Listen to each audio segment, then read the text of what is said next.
true scary motel stories that still haunt me. Some motels are just places to sleep, but others hide secrets that will haunt you long after you leave. Tonight, we're stepping inside the darkest, most terrifying motel rooms, where whispers follow you, shadows move on their own, and some doors never truly close. Brace yourself. These are true stories that still haunt the unlucky souls who stayed. The Midnight Guest. It was a rainy October night when Emily, a young travel blogger, checked into the Sunset Pines Motel on a remote stretch of highway in rural Oregon. The place looked charming enough from the outside. Flickering neon sign, vintage brick exterior, and a small parking lot with cracked asphalt. But something about the air there felt off. The receptionist was eerily polite, almost rehearsed, and she handed Emily her key with a smile that didn't quite reach her eyes. The hallway to her room was dimly lit, the carpet threadbare and stained, and the hum of an old fluorescent light overhead created a constant, unsettling buzz. Emily tried to shrug off her unease, telling herself she was just tired from driving all day. The first few hours in her room were uneventful, aside from the strange noises that seemed to come from the walls. Soft scratching, almost like nails dragging across wood, echoing faintly down the hallway. Around midnight, she was awakened by the sound of the door creaking slowly open. At first, she thought it was the wind, but the lock was old and the latch clicked as if someone had deliberately unlocked it. She froze, staring at the door, heart hammering, when a shadow moved across the room. It wasn't human, not entirely, more like a silhouette, stretched and flickering in the dim light of the street lamp outside. Emily tried to call the front desk, but her phone had no signal and the motel's landline seemed dead. The shadow didn't move toward her, but it lingered in the corner, watching. Then came the whispering. Soft, almost unintelligible, like someone repeating her name over and over in a language she didn't know. Panic set in, and she grabbed a chair to block the door, pressing herself against the far wall. Hours seemed to pass, the whispering never stopping, sometimes growing louder, sometimes fading into silence, only to return with a jolt that made her heart skip every time. At sunrise, she finally mustered the courage to leave the room. The hallway was empty, silent, and smelled faintly of decayed wood. But as she stepped outside, Emily noticed something chilling. The footprints leading from her room's door didn't belong to her. They were small, bare, and smeared in a dark substance that resembled dried blood. Trembling, she ran to her car, only to see a figure standing in the parking lot. Its face was obscured by shadows, but she could feel its gaze burning into her. When she blinked, it was gone, vanished into the morning fog as if it had never existed. Emily never returned to Sunset Pines Motel, but she can still hear the whispers in her dreams, calling her back to that dim hallway, that dark corner of the room, that space between the shadows. And sometimes, when she drives down lonely highways late at night, she swears she can see the neon sign flicker in the distance, beckoning travelers with the same silent warning. Check in, if you dare. Room 213. It was a bitterly cold November evening when Mark, a freelance photographer, drove along a nearly deserted stretch of highway in Montana, searching for a place to stay. His phone battery was dying, and GPS had long since lost signal. Up ahead, a dim neon sign flickered in the distance. The Willow Shade Motel. The place looked abandoned at first glance. Peeling paint, boarded-up windows, and a parking lot covered in fallen leaves. But the sign buzzed erratically, casting an eerie glow over the cracked asphalt. Exhausted, Mark shrugged off the ominous appearance and pulled into a space, deciding he had little choice but to stay the night. The receptionist, an older woman with icy gray eyes and a voice that never quite rose above a whisper, handed him a key for room 213. "It's special," she said, a hint of unease in her tone. "Be careful tonight." Mark chuckled nervously, thinking she was joking. The hallway to his room was long and dimly lit, lined with old wallpaper peeling in jagged strips. Every step he took seemed amplified in the silence. the worn carpet muffling his footsteps, but somehow making each creak of the floorboards feel louder than it should. The air was thick, almost suffocating, smelling faintly of mildew and old smoke. The first few hours were uneventful until he noticed small things. The clock on the nightstand ticked erratically, sometimes skipping seconds, sometimes running backward. At first he told himself it was a quirk of old motel electronics, but when he glanced into the mirror above the dresser, he saw the reflection of a shadow standing behind him, even though the bed was empty. Spinning around, there was nothing there, yet the feeling of being watched lingered like a heavy weight on his chest.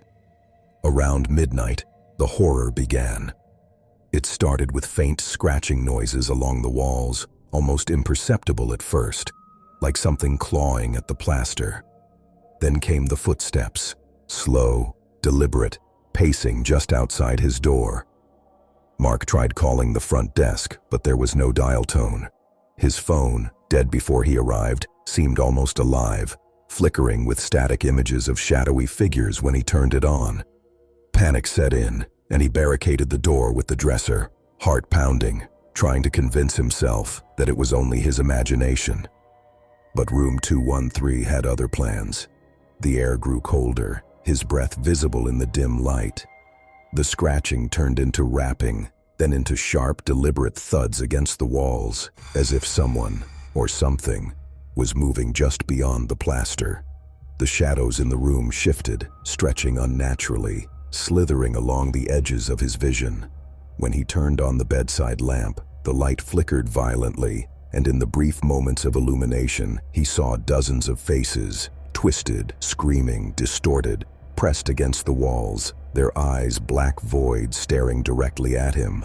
He spun around again, but they vanished. Hours seemed to stretch into eternity. Mark could hear whispers now, low and insistent, repeating his name, mocking him, beckoning him toward the dark corners of the room.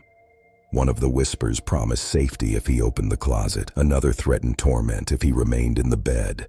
Desperate, he flung open the closet door, expecting maybe a rat or a stray animal, but instead he found it completely empty, except for a single pair of old, lifeless shoes. They were tiny, child-sized, scuffed and worn, yet Mark could swear they shifted slightly when he wasn't looking.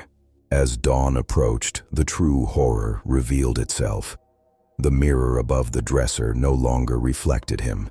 It reflected the room full of shadowy figures, all silently watching, some crawling along the ceiling, others pressing against the floorboards.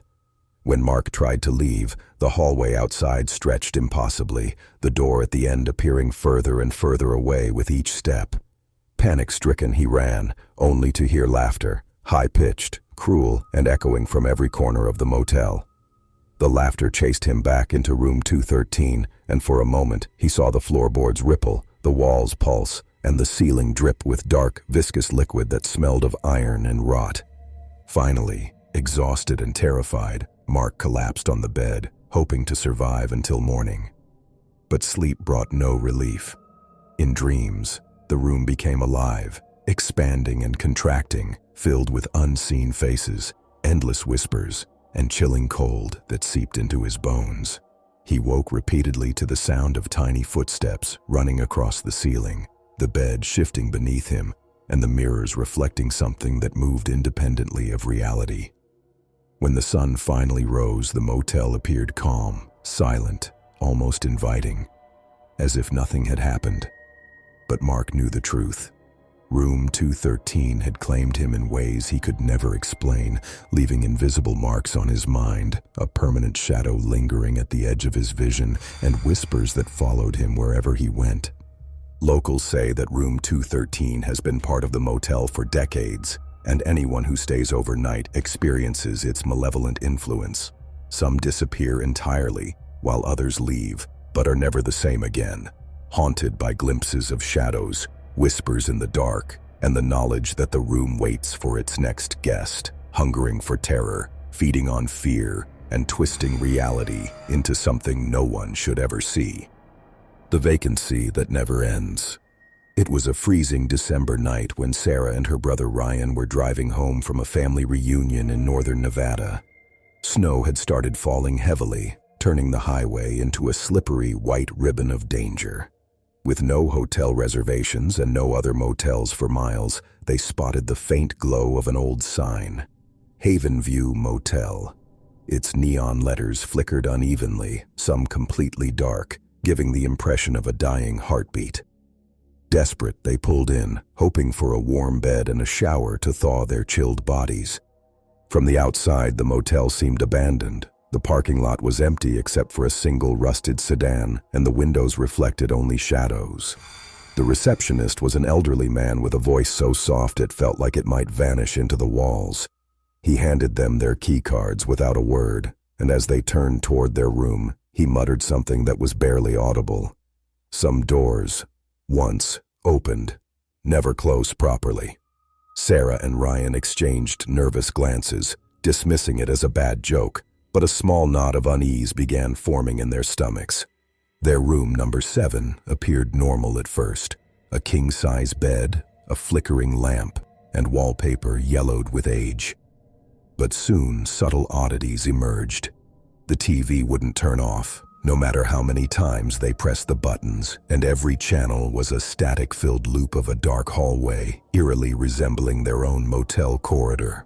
The clock on the wall ran backward, and the radiator clicked and hissed, though it was cold to the touch. At first, Sarah laughed nervously, trying to make light of it, but when Ryan noticed faint scratches on the walls forming words he couldn't read, humor gave way to unease. By midnight, the true terror began. The sound of footsteps echoed from the hallway, slow and deliberate, pausing outside their door. Sarah clutched the bedspread as she heard soft knocks that sounded like someone tapping with fingernails. The door handle rattled violently, though the door was locked.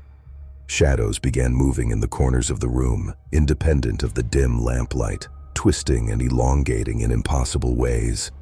Then came whispers, low, urgent, and almost intelligible, repeating their names, beckoning them toward the bathroom. When Sarah dared to check the bathroom, she found it impossibly long, stretching farther than the room itself. The mirror reflected an empty hallway behind her, but in the glass, she saw movement. Dozens of shadowy figures crouched in corners watching. She spun around. Ryan was gone. Panicked, she called his name, but the sound only seemed to echo back, distorted and layered with a low, guttural laugh. The walls seemed to pulse. The floorboards sagged under invisible weight, and the bed shifted as if someone had been lying in it while they slept. Hours stretched into a nightmare without end. Each time Sarah tried to open the door, the hallway outside seemed to stretch farther, like a maze. She found herself walking endlessly, the fluorescent lights flickering above, showing glimpses of faces pressed to the walls, gaunt, hollow-eyed, screaming silently. The whispers grew louder, almost chanting now, and she felt something brush against her shoulder repeatedly, though no one was there. The air was thick with cold and the metallic scent of blood, making her stomach churn. Finally, at dawn, she collapsed in exhaustion, only to awaken to Ryan sitting calmly on the bed as if nothing had happened. But something was wrong. His eyes were completely black, voids that reflected neither light nor emotion. He smiled slowly and said in a voice that wasn't his own, "You can never leave. Havenview doesn't let anyone go once it knows your name." Sarah screamed and ran to the door, but it refused to budge. The walls around her rippled and shifted, and she could hear dozens of footsteps moving toward her from the endless hallway beyond. When the staff finally arrived later that morning, the room was empty. No sign of Sarah or Ryan, no disturbances except for the faint echo of laughter, and the door to room 7 slightly ajar. Locals insist that Havenview Motel has always had a vacancy problem. Travelers check in, but few ever check out. Those who survive tell stories of endless hallways, living shadows, and whispers that follow them long after leaving, warning them that some doors, once opened, never close, and some motels never truly let you go. The endless corridor. It was a bitterly cold November night when Alex, a freelance writer chasing stories for his latest book on haunted locations, found himself stranded on a lonely stretch of highway in rural Nevada. Snow had begun falling, lightly at first, then heavier, blanketing the road in white and making travel dangerous. His car, a beat-up sedan with little traction, finally gave out just past a curve where the trees pressed close to the asphalt, their branches scraping the windshield like skeletal fingers. Frustrated and cold, Alex scanned the horizon and saw a flickering neon sign in the distance. The moonlit Pines Motel. Its light was weak, half of the letters burnt out, but it was the only sign of civilization for miles. Pulling into the nearly empty parking lot, Alex was immediately struck by the silence. There were a few cars, rusted and abandoned, their windows cracked or frosted over, and the building itself looked decades old, with peeling paint, warped wooden siding, and icicles hanging from the roof. At the front desk sat an elderly man who looked as though he had been there for 100 years, his eyes clouded but sharp.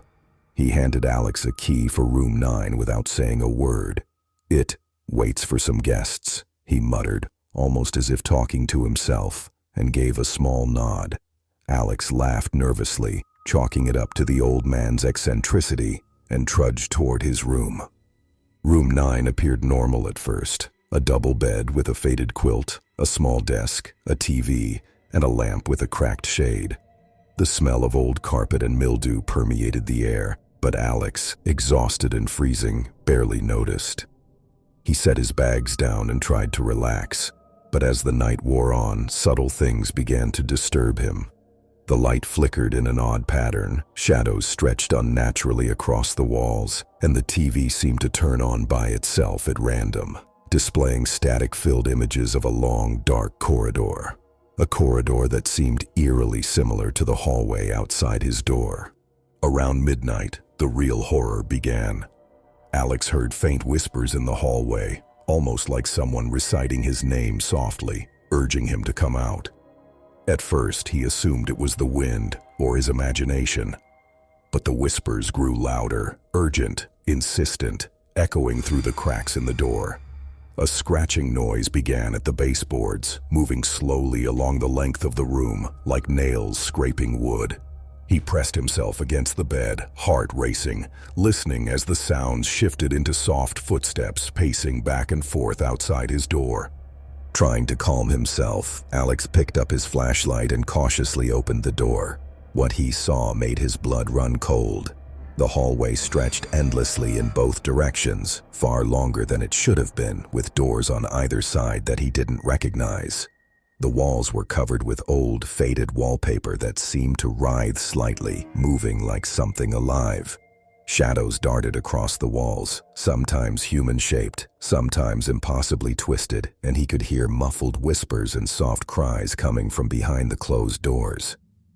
He turned to run back into room 9, but the door slammed shut on its own and wouldn't budge. Panicking, he began testing each door in the corridor. Every one he opened led to a slightly different version of the same hallway. Sometimes darker, sometimes narrower, sometimes filled with faint figures standing silently just beyond the light. One door revealed a room that appeared to be covered in frost, where the figures pressed their faces to the windows, their mouths moving silently as though chanting a wordless warning. Another door opened into a room filled with mirrors, each reflecting Alex's terrified expression. But in the reflections, his body moved differently, flinching and twisting in impossible ways, smiling when he should have been screaming. Hours passed, or maybe days. Time seemed to stretch and loop endlessly in moonlit Pines Motel. Alex could no longer tell if the night was ending. The whispers became more than voices. They were commands, urging him to move deeper into the hallways, to open doors he instinctively knew he shouldn't. The walls groaned, the floorboards warped beneath his feet, and shadows began to crawl across the ceiling as if the entire building were alive, breathing, and aware of him. At one point, he stumbled into a room where the ceiling was covered in names, hundreds of names scratched into the plaster, some fresh, some faded. And as he read them, a whisper behind him said softly, "Your name belongs here too." Eventually, Alex found a staircase leading downward, Hope flared briefly. Perhaps this would lead him outside, but the staircase twisted unnaturally, spiraling down into darkness that seemed bottomless. The air grew icy, the whispers louder, almost screaming now, and Alex felt invisible hands brush against him, pushing and pulling, guiding him deeper into the abyss. At the bottom, he found a vast empty room, the size of a warehouse filled with old motel furniture arranged in strange, impossible patterns. In the center stood a tall figure, cloaked in shadows, its face hidden, and it raised a hand toward him. The figure whispered a single word, "Welcome." Alex tried to flee, running through endless hallways, rooms, and corridors, but the motel had changed around him, closing off every escape. The exits he remembered were gone, replaced by more doors, each leading to another impossible version of the motel. Exhaustion overtook him, but sleep brought no relief. When he closed his eyes, he found himself back in room 9, the lamp flickering, the TV displaying the endless corridor again, and the whispers beginning anew. He screamed, pounding on the walls, but the sound faded into a hollow echo, absorbed by the motel itself. Locals say Moonlit Pines Motel has existed for decades, though no official records ever list it. Travelers sometimes stumble upon it in bad weather or on isolated highways, drawn by the neon sign flickering faintly in the distance. Few leave. Those who do speak of endless corridors, shifting rooms and shadows that follow them long after they've gone. Some say if you stay in room 9 too long, the motel claims your memories, your sense of time, and eventually your soul.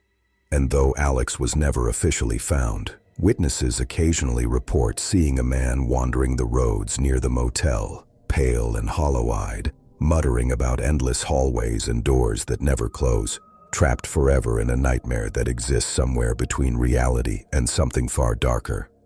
If you think you could handle spending a night in one of these motels, think again. Remember, some rooms are more than just walls and beds. They remember you. If you enjoyed these stories, make sure to like, subscribe, and hit the bell so you never miss the nightmares that lurk just beyond the neon glow.